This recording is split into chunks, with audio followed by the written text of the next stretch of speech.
بسم اللہ الرحمن الرحیم۔ السلام علیکم خواتین و حضرات۔ اقبال خان جدون آپ کی خدمت میں نیو یارک سے حاضر ہے۔ جیسے کہ میں نے پہلے بھی کئی دفعہ عرض کر چکا ہوں کہ وقتاً فوقتاً ہم پاکستان کے حالات کے اوپر جو دیار غیر میں لوگ رہتے ہیں، پاکستانی خصوصاً، ان کی طرف سے نمائندگی کرتے ہوئے آپ تک ان کے خیالات کا اظہار کرتا رہوں گا۔ اس سے پہلے میں جتنی بھی ویڈیو بھیجی ہیں اس کا کافی زیادہ مجھے فیڈ بیک ہوا ہے، اور اچھے الفاظ میں مجھے یاد کیا گیا۔ ان کا بہت بہت شکریہ جنہوں نے مجھ سے رابطہ کر کے میری اس بات کی حمایت کی۔ اب آج کا جو موضوع ہے وہ کچھ اس طرح سے ہے کہ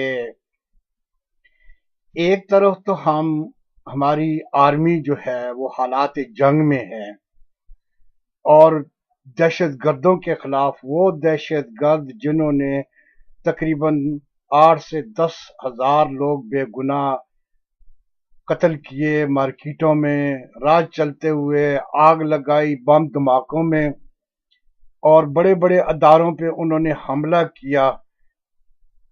اور آج جو فوج نے جو فیصلہ کیا ہے، آج 7 دن ہو گئے ہیں جو لڑ رہی ہے دہشت گردوں کے خلاف، اس کے ساتھ پوری قوم کھڑی ہے۔ اور ہم دیار غیر میں پچھلی دفعہ بھی میں نے کہا تھا کہ جتنے پاکستانی ہیں وہ اس سلسلے میں ان کی مکمل حمایت بھی کرتے ہیں، اور ساتھ میں انہوں نے یہ بھی پیغام دیا ہے، اور ہم یہ آپ کو پیغام آرمی کو دے رہے ہیں کہ ہم ہر صورت میں جو ہے وہ پاکستان کے ساتھ، پاکستان آرمی کے ساتھ کھڑے ہیں۔ دوسری طرف دیکھا جائے تو اندر بیرون ممالک میں لوگوں کے یہ تاثرات ہیں۔ اب دیکھا جائے اندرون ملک میں کیا ہو رہا ہے، اور یہ حکومتیں سیاست کس طرح سے چمکا رہی ہیں، کیا کر رہی ہیں، انتشار کا شکار ہیں اور انتشار پھیلا رہی ہیں، لوگوں کو بے دریغ قتل کر رہی ہیں اور بے گناہ لوگوں کے اوپر گولیاں برسا رہی ہیں۔ اب ان نالائق حکمرانوں کو جو بھی اس میں انوالو ہے، میں اس سے مخاطب ہو کر کہتا ہوں کہ کیا آپ کے عقل میں یہ بات نہیں آتی کہ اس وقت ہماری فوج جو ہے وہ دہشت گردوں کے ساتھ جو ہے رات دن مصروف ہے لڑائی میں، جنگ میں، ان کا خاتمہ کرنے کے لیے۔ دہشت گردوں کو ختم کرنے کا مقصد یہ ہے کہ پاکستان کی عوام کو آرام میسر کرنا ہے اور ان کو ایک یعنی چادر اور چار دیواری کا تحفظ دینا ہے امن و امان کی صورت میں۔ لیکن سوال یہ پیدا ہوتا ہے کہ جو لاہور میں ماڈل ٹاؤن میں مناظر القرآن کے ادارے کے اوپر اٹیک ہوئی، اور وہ بھی رات 12 بجے بیریل ہٹانے کے پانے کے اوپر جب وہاں پہ گئے اور یہ واقعہ پیش آیا، بہت سارے لوگ پولیس کی گولیوں کا شکار بنے، جس میں خواتین بھی شامل تھیں۔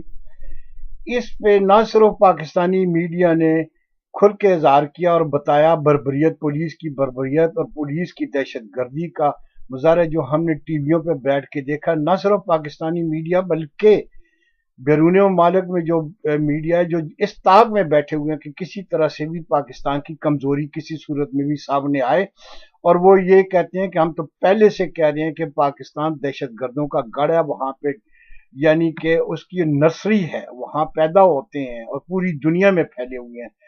اب سونے پہ سہاگا انہوں نے اور کر دیا، ہمیں اور بدنام کرنے کے لیے انہوں نے یہ جو ڈرامہ اور جو انہوں نے بربریت کا شکار ہوئے ہیں، یہ بربریت انہوں نے لوگوں کے اوپر گولیوں کی وجہ سے کی ہے۔ تو اب یہ خود سوچا جائے کہ یہ حالات ہمیں کس طرف لے کر جائیں گے، یہ ہمارا ملک کس طرح سے آگے بڑھے گا۔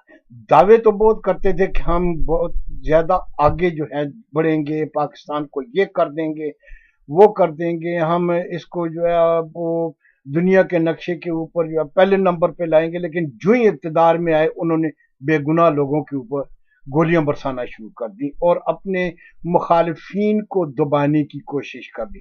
اب یہاں پہ میں تھوڑا سا حوالہ دیتا چلوں۔ آج جو ایک دو میڈیا، لوکل میڈیا کو رانا ثناء اللہ صاحب نے، جو سابقہ وزیر قانون ہے پنجاب کے، انہوں نے جو